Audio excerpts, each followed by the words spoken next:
প্রধানমন্ত্রী শেখ হাসিনাকে বাংলাদেশ সেনাবাহিনী নিরাপদে ভারতে রেখে এসেছিল। সেই দিনটির আজকে 6 মাস পূর্ণ হলো। এই 6 মাস যখন পূর্ণ হলো তখন নতুন করে রাজনীতির নতুন নতুন সমীকরণ লক্ষ্য করা যাচ্ছে। আপনারা ইতোমধ্যেই জানেন যে আওয়ামী লীগ 6 মাস পরে এসে, অর্থাৎ 6 নম্বর মাসে এসে আওয়ামী লীগ ক্ষমতা থেকে চলে যাবার 6 নম্বর মাসে এসে কর্মসূচির ডাক দিয়েছে এবং এই কর্মসূচিকে ঘিরে জনমনে এবং এমনকি আওয়ামী লীগের অনেক নেতাকর্মী, কেন্দ্রীয় নেতাকর্মীদের মনেও একটা সংশয় ছিল, শঙ্কা ছিল যে আওয়ামী লীগ যদি কর্মসূচি ডাকে, যেহেতু দল সংগঠিত নয়, আগে থেকে আলাপ আলোচনা নেই, হঠাৎ করে একটি কর্মসূচি কি পালিত হবে?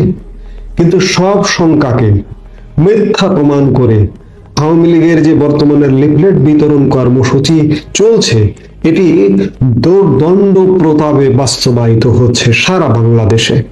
আমি আগে থেকেই বলে আসছি যে কেন্দ্র বাদ দেন, আগে তৃণমূলকে জাগ্রত করুন। তৃণমূল যদি জাগ্রত করতে পারেন তাহলে তৃণমূলই কেন্দ্রকে জাগাবে।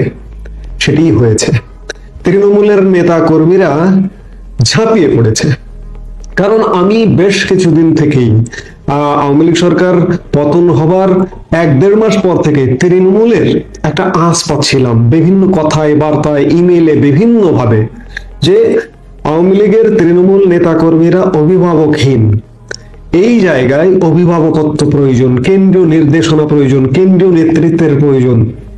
এটি আজ পাচ্ছিলাম বলেই আওয়ামী লীগ যখন এই কর্মসূচিটি ঘোষণা করলো তখন কিন্তু আমি সাথে সাথে এর সাথে একমত পোষণ করলাম এবং বললাম যে এই কর্মসূচি বাস্তবায়িত হবে, জেল, জুলুম, ধরপাকড় ইত্যাদি হবে, কিন্তু এটি বাস্তবায়ন হবে।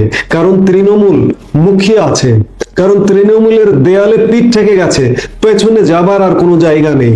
যখন জায়গা নেই, জায়গা যখন থাকে না, তখন বাঁচার জন্য আত্মরক্ষার্থে প্রতিরোধ গড়ে তুলতে হবে। তৃণমূল কিন্তু সেটাই করছে এবং আওয়ামী লীগের এই কর্মসূচি সেইভাবে বাস্তবায়ন করছে এবং আগামী দিনে আরো যত কর্মসূচি আসবে বিশ্বাস করি যে তৃণমূল এটি আরো দোর্দণ্ড প্রতাপে বাস্তবায়িত করবে। আপনারা খেয়াল করে দেখেছেন যে প্রথম দিন 1 ফেব্রুয়ারি লিফলেট বিতরণ শুরু হলো, একটু একটু করে শুরু হলো। দিন যত গড়াচ্ছে সারা দেশের আওয়ামী লীগের নেতা কর্মীরা ভয় শঙ্কা ভেঙে বেরিয়ে আসছে এবং বেরিয়ে এসে কর্মসূচিতে অংশগ্রহণ করছে। আবার এর মধ্যে যে গ্রেপ্তার হচ্ছে না তাও নয়, কারণ সরকারের পক্ষ থেকে প্রধান উপদেষ্টার মুখপাত্র প্রেস সচিব সরাসরি প্রেস কনফারেন্সে বলছেন যে আওয়ামী লীগের নেতা কর্মী লিফলেট বিতরণ করলে অ্যারেস্ট করা হবে।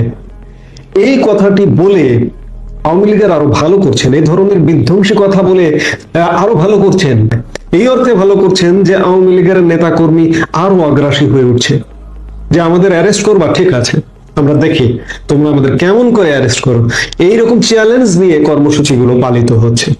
এই যখন কর্মসূচি পালিত হচ্ছে তখন আওয়ামী লীগের ভেরিফাইড ফেসবুক পেজ থেকে জানা গেল এবং দেশি বিদেশি গণমাধ্যমে এসছে যে প্রধানমন্ত্রী শেখ হাসিনা আওয়ামী লীগের অনলাইন অনুষ্ঠানে যোগদান করবেন। বিবিসি বাংলা সংবাদ দিচ্ছে যে ছাত্র জনতার অভ্যুত্থানের মাধ্যমে ক্ষমতাচ্যুত হওয়ার 6 মাস পরে আওয়ামী লীগের একটি লাইভ অনুষ্ঠানে যোগ দেবেন শেখ হাসিনা। আওয়ামী লীগের ভেরিফাইড ফেসবুক পেজ থেকে এক পোস্ট দিয়ে বলা হয়েছে 6 ফেব্রুয়ারি রাত 9টায় দায় মুক্তি শিরোনামে এক অনুষ্ঠানে যুক্ত হয়ে নেতা কর্মীদের দুঃখ দুর্দশার কথা শুনবেন শেখ হাসিনা।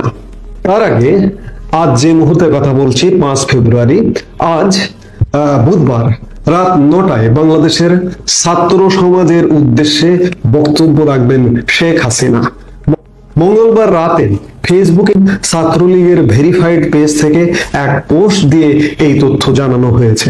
অর্থাৎ আওয়ামী লীগ সভানেত্রী প্রধানমন্ত্রী শেখ হাসিনা আজ বুধবার 5 ফেব্রুয়ারি এবং আগামীকাল 6 ফেব্রুয়ারি বৃহস্পতিবার দুটি অনলাইন কর্মসূচিতে অংশগ্রহণ করবেন এবং একটি ছাত্রলীগের কর্মসূচিতে অংশগ্রহণ করবেন এবং আরেকটি আওয়ামী লীগের ভেরিফাইড ফেসবুক পেজের অনলাইন কর্মসূচিতে, অনলাইনের যে একটি অনুষ্ঠান দায় মুক্তি, সেখানে তিনি অংশগ্রহণ করবেন।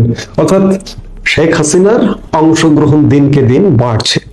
আমি এরই সাথে একটি কথা বলতে চাই যে এই মুহূর্তে শেখ হাসিনা খানিকটা অডিও বা ফোনে অংশগ্রহণ করছেন। তিনি যদি একটা ভিডিও বক্তব্য নিয়ে হাজির হন এই মুহূর্তে, দুদিন পরে বা 7 দিন পরে, তাহলে কি অবস্থাটা দাঁড়াবে একবার চিন্তা করুন। কারণ এখনো নেতাকর্মীরা গত 6 মাসে তাকে দেখেননি, ভিডিওতেও দেখেননি। যদি তাকে দেখেন, তার চেহারাটা দেখেন এবং তার চেহারা দেখে সরাসরি ভিডিওতে কথা শোনেন, আমার মনে হয় একটা বিপ্লব ঘটে যাবে বাংলাদেশে। এবং এখন থেকে এবং পরবর্তী সময় থেকে আমি বলবো, আমি একজন রাজনৈতিক পর্যবেক্ষক হিসেবে ছোট্ট, যে শেখ হাসিনা এখন থেকে নিয়মিত অন্য কোথাও নয়, এখানে ওখানে তিনি বিচ্ছিন্নভাবে প্রবাসী আওয়ামী লীগ এটা সেটা বিভিন্ন অনুষ্ঠানে টেলিফোনে কথা বলেন, সেগুলোই বক্তব্য বলে প্রচার করা হচ্ছে। সেটি না করে এখন থেকে তিনি আওয়ামী লীগের যে ভেরিফাইড ফেসবুক আছে, যে ইউটিউব চ্যানেল আছে, কিংবা ছাত্রলীগের যে ভেরিফাইড ফেসবুক আছে, চ্যানেল আছে, সেগুলোতে যদি নিয়মিত সরাসরি ভিডিও বক্তব্যে অংশগ্রহণ করেন, তাহলে কিন্তু সারা দেশের আওয়ামী লীগ নেতা কর্মীদের আর কোনোভাবে কোনো ভয় ভীতি দেখিয়ে আটকে রাখা যাবে না। আমি আশা করব যে শীঘ্রই তিনি ভিডিওতেও আসবেন, ভিডিওতেও আসা শুরু করবেন। কারণ আওয়ামী লীগ এত দ্রুত যে ফিরবে এটা কেউ কল্পনাও করেনি, আওয়ামী লীগ নেতা কর্মীরাও কল্পনা করেনি, কিন্তু আওয়ামী লীগ ফিরছে এবং দৌর্দণ্ড প্রতাপে ফিরছে। শাসকেরা ভয় পেয়ে যাচ্ছে, ভয়ে কাঁপা শুরু হয়ে গেছে, টালমাটাল অবস্থা শুরু হয়ে গেছে। কাজেই আওয়ামী লীগ যত ফিরবে ততই ভীতিটা আরো বিস্তার লাভ করবে যারা এখন শাসন ক্ষমতায় আছেন। অবৈধ শাসন ক্ষমতা, অসাংবিধানিক শাসন ক্ষমতা, এই ভীতি তৈরি করেই আমি আওয়ামী লীগের জন্য বলছি না শুধু, আমি এ দেশের মানুষ, এই দেশ বাঁচানোর দায়িত্বপ্রাপ্ত একমাত্র, যেহেতু আওয়ামী লীগকে এক প্রকার নেই করছে এরা, এই দেশ বাঁচানোর দায়িত্বপ্রাপ্ত দলকে, আওয়ামী লীগকে আহ্বান জানাবো যে দেশের স্বাধীনতা, সার্বভৌমত্ব, দেশের অর্থনীতি, দেশের সামাজিক নিরাপত্তা, শান্তি শৃঙ্খলা রক্ষায় আওয়ামী লীগ একটি ঐতিহাসিক দায়িত্ব পালন করবে দেশের এই ক্রান্তিকালে। আওয়ামী লীগের কর্মসূচি নিয়মিত থাকতে হবে, নিয়মিত থাকবে। নেতা কর্মীদের উজ্জীবিত রাখবার জন্য কর্মসূচি নিয়মিত থাকতে হবে। এমন যেন না হয় যে ঈদের পরে এটা করব, ঈদের পরে ওটা করব। আমরা একটি রাজনৈতিক দলকে দেখেছি, তারা ঈদের পরে আন্দোলন করবে, ঈদের পরে সরকার পতন করবে। এসব নয়। ঈদ, রোজা, আমরা ধর্মপ্রাণ, আমরা মুসলিম, আমরা রোজা করব, আমরা ধর্ম করব, কিন্তু দেশ বাঁচানোটাও, দেশের স্বার্থে কাজ করাটাও দেশপ্রেমের কাজ, ধর্মের কাজ। মনে রাখতে হবে যে ধর্ম, আমি ধার্মিক, এই ধর্ম একটি গোষ্ঠীকে লিজ দেওয়া হয়নি। কোনো একটি বিশেষ গোষ্ঠী বলতে পারে না যে আল্লাহ ওদের, আল্লাহ আর কারো নয়, আল্লাহ সবার। কাজেই আমরা ধর্ম করব, কর্ম করব এবং সেই সাথে দেশ বাঁচানোর যেসব কর্মসূচি সেসবও পালিত হবে।